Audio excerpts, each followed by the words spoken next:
Hello. This is video 3. And I think just about every time I've talked to you so far this module, I've said, you know what, we're just going to dive in, we're going to start with new stuff. And I keep making up excuses. Maybe I'm subconsciously afraid to get into the new stuff. That possibility is not excluded. But we still got to lay a little bit of groundwork for the new stuff, and then we'll get to new stuff, I promise. The groundwork for the next big thing is going to be the program image, which sounds like it's a picture. It kind of is, but it kind of isn't. It used to be called the core image. You might even still hear that term occasionally.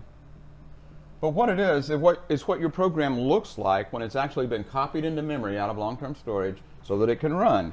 And here is all of memory. I'm going to try to make it big enough that I can write inside it. Let's pretend that this is all the memory that's been allocated for use by your program when you click on the icon and pull that program in from long-term storage into memory. But it's not the entire memory on the machine. This is the memory chunk that was set up just for your program. And I'm going to do this bottom up for reasons that I explain after I do it. The bottom chunk, also known as the segment of your program in memory, is called the code segment, C-O-D-E-S-E-G-M-E-N-T. These are all called segments. These are memory segments. Also known as, AKA, can you see that? I think so. Code segment, also known as text segment. And maybe I'll switch colors for variety. What goes inside the code segment or the text segment? Well, unsurprisingly perhaps, that's where your code goes. This little sliver down at the bottom is where all of those program statements that you typed in from C++ got translated to machine language. This is executable program instructions. E-X-E-C-U-T-A-B-L-E, program instructions. Now start this while loop. Now do this if then. Now do this assignment statement. All that stuff. The compiler had to translate that into binary, turn it into object code, and then link it into any other object code files it needed. And all of that gets piled together in the executable program instructions part down here called the code segment. Not a whole lot more to say about that, except why on earth is that such a small piece? Well, all the other stuff is dedicated to data. Now, this box is going to be weird. Hang on for this. I'm going to put a dotted line through the middle of this. This segment, this is still just a segment, but it's split into two pieces. The lower of the two pieces is the initialized, spell it correctly, I-N-I-T-I-A-L-I-Z-E-D, initialized data segment. And you're way ahead of me. I bet you already know what that one is, huh? This is the uninitialized data segment. U-N-I-N-I-T-I-A-L-I-Z-E-D. You've already got that written down. Uninitialized data segment.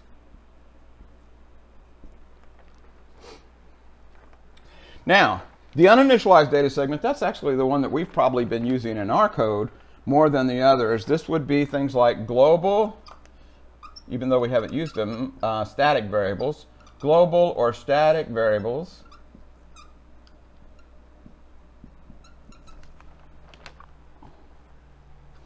that are either not initialized or there's a special case. They're either not initialized or they are, or initialized to 0.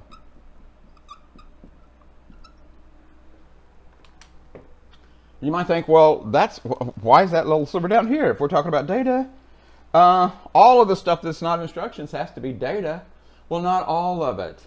Storage class static, storage class global, those are variables that live as long as your program does. You remember these little magical stories of, I call a function, all of the variables magically appear. When I come back, all those variables, the local variables inside the function magically disappear. These variables ain't got no magic. These live as long as your program does.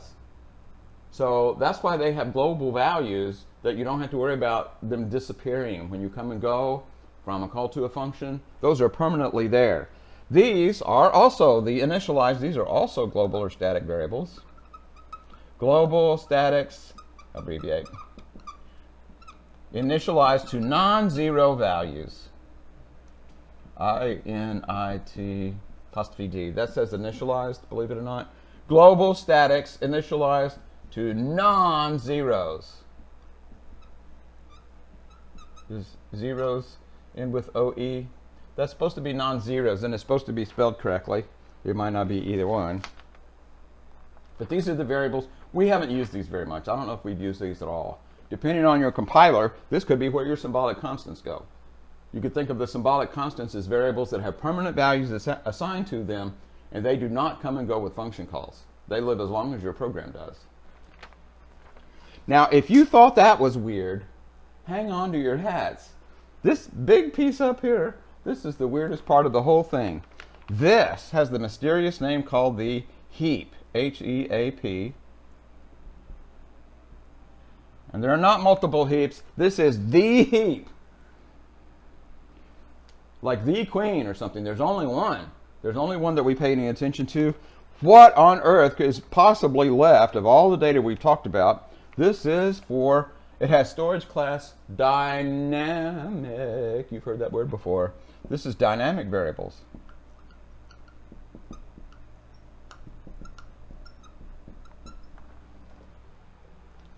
Dynamic variables, I'll put in parentheses here, gotten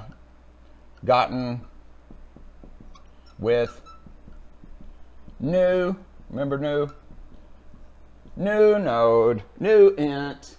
Dynamic means they were not allocated to your program when your program first started running. Here's the surprise, this might be news to you. You had a heap that was allocated, memory space allocated to your program when you loaded it into memory and started running it, the executable code. You have memory already allocated to you in case you decided to allocate any new nodes, any new integers or whatever. All of that comes from the heap. So the system is keeping up with which heap spaces have been used by you, and then when you delete, it frees those up so that you can get the same storage back again later with another new statement. Now, it was not an accident that I put it down here at the bottom of this, and I told you, watch out for weirdness. Here's some weirdness. Dynamic variables gotten with new, here's a little miniature weirdness here. None of these variables have names. Temp equals new node. You now have a node that lives in the heap, but it does not have a name. Went to the desert with a node with no name. Okay? Now, last but not least, an overused word in computer science, the stack. Oh, I didn't emphasize that right lately. I mean, just now. The stack. This is short for, lingo for, the program stack. I'll put that in parentheses out here. Program stack. And we know what a stack is.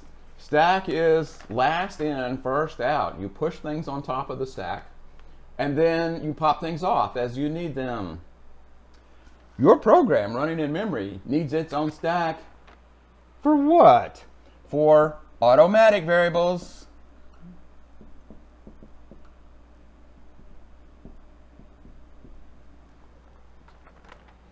Automatic variables, what are those? Local variables inside functions. Not F.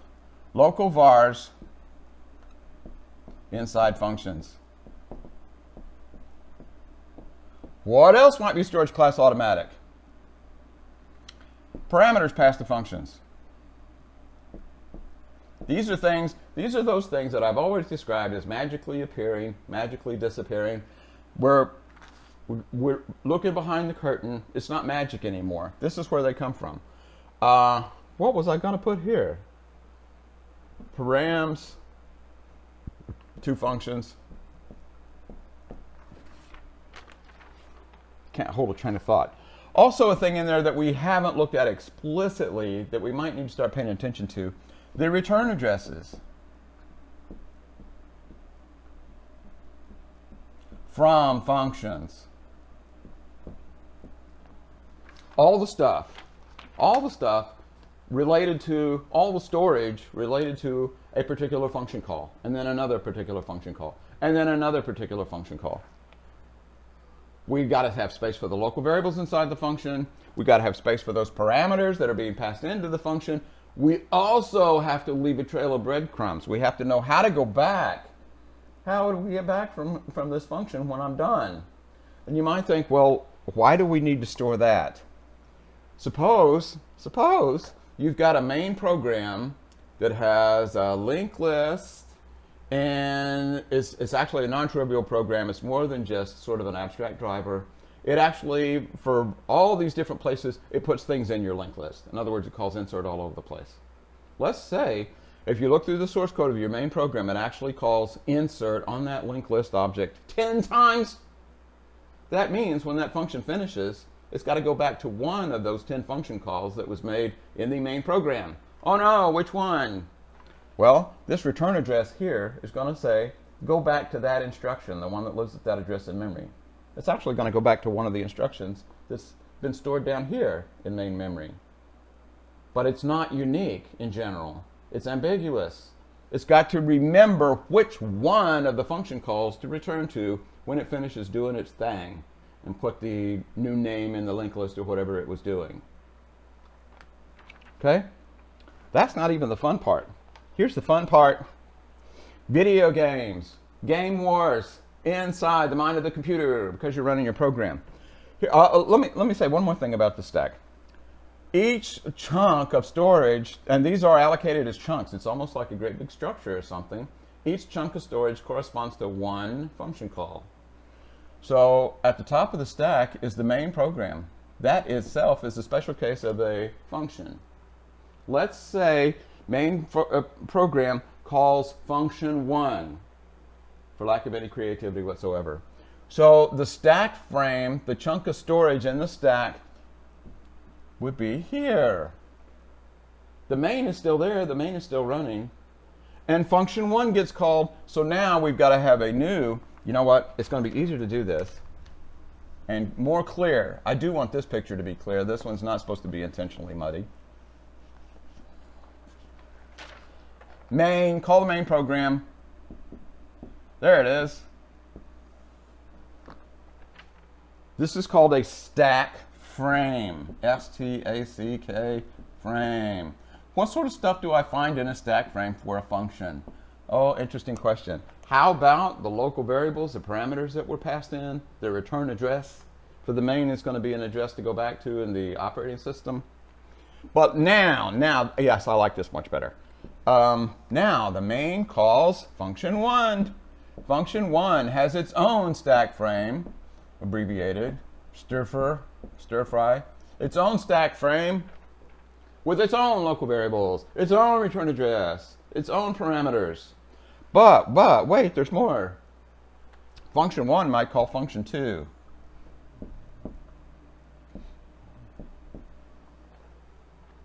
And I'm not even going to label this. This is the stack frame for function 2. This is the sliver of storage up here in the stack that is allocated for use by function 2's local variables and parameters and return address. Okay, function 2 says, you know what, I'm done. Pop. Now it's upside down. Maybe you need to look at this video upside down. But this was a stack. Pushing onto this stack is putting gum on it and sticking it to something on the ceiling. So the main was at the top of the stack. Now function 1, even though it's upside down, that was on the top of the stack. And if function 1 calls function 2, then that was on top of the stack. What's the significance of that being at the top of the stack? Well, I'm going to slip an example in here at the risk of making things ridiculously cloudy. Maybe main had an integer variable called temp. Temp would be in here.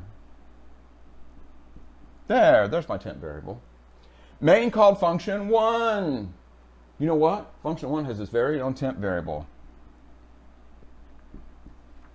Oh no, temp equals 9. Which one do I assign 9 to?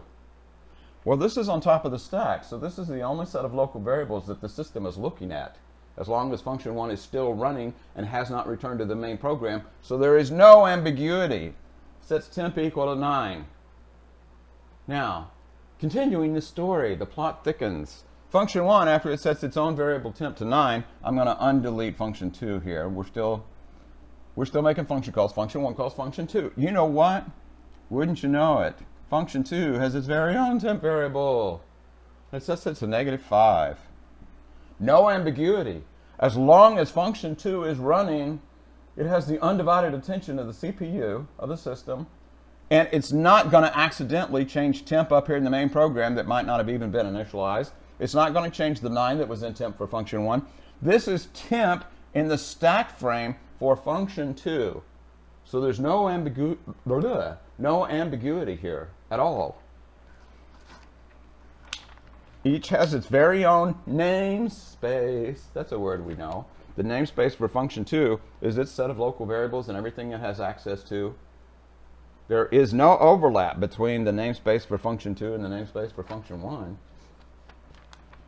Okay, at any rate, let's say function 2 does its business. Maybe it prints out the -5. Don't know, don't care. But it's done. So this goes away. That gets popped. Wow, that's a bold color out there after using that orange for so long. But that's gone.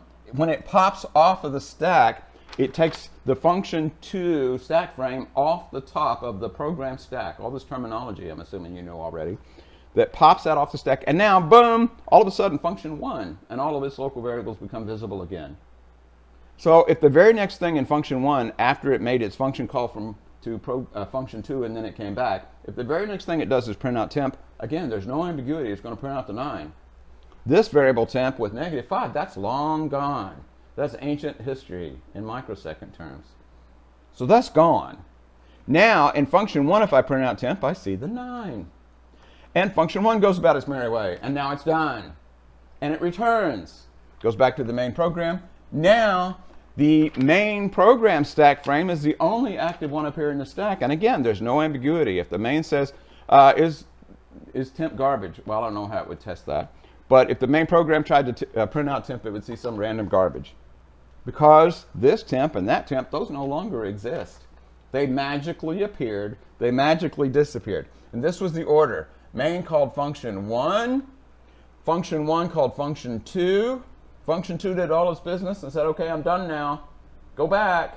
When it goes back to right where it left off. That's why we need to record the, well, not we, but the system needs to record the return address inside the stack frame so it knows where to go back to. It goes back and picked up where it left off in function 1. Function 2 finishes executing, yada, yada, yada, and then it returns back to the main program. Whenever you do a return from a function, internally you are popping the stack. You're popping from the stack frame. Now, a couple of questions to be answered. Why didn't I do a big black line between those two segments? It turns out that the heap and the stack, oh, here we come, here's the contest, here's a video game. They're competing with each other for the storage. If you keep saying new, new, new, and you make more and more nodes for your linked list, then the dynamic variable stuff, the heap, not the garbage heap, but the heap, is getting bigger and bigger. It's getting piled up with all these nodes. Meanwhile, back at the ranch, you've got functions calling each other like there's no tomorrow. Function main calls function 1, function 1 calls function 2, function 2 calls function 3. It's growing this direction. I think in cave terms, which one? This is a stalagmite. This is a stalactite. They're growing toward each other. I need a red for emphasis. What if the stack grows so much moving downward and the heap grows so much moving upward that they have a big bang? It's called a segmentation fault. Fault in the sense of stepping over the line when you're playing tennis. One of these crossed over into the other one. If that happens, if you dynamically allocate so much memory that it actually goes up here and tries to use part of a stack frame, then that causes a segmentation fault and it will crash your program. If you call so many functions without returning from any of them that the stack frame runs into where the dividing line. Now this is a moving dividing line. It depends on how much dynamic memory you allocate and how many functions you call. But if those run into each other, crash, segmentation fault, stepped over the line. It doesn't even matter whose fault it was. It could be the heap growing too much. It could be the stack growing too much. Either one of those is going to crash the program. Now, you might think, why don't they have separate and distinct segments for each one? It turns out, this is all memory that may or may not be used at all. So this is like a wide open not storage, a wide open reservoir. I'll use that word. I don't use that very often.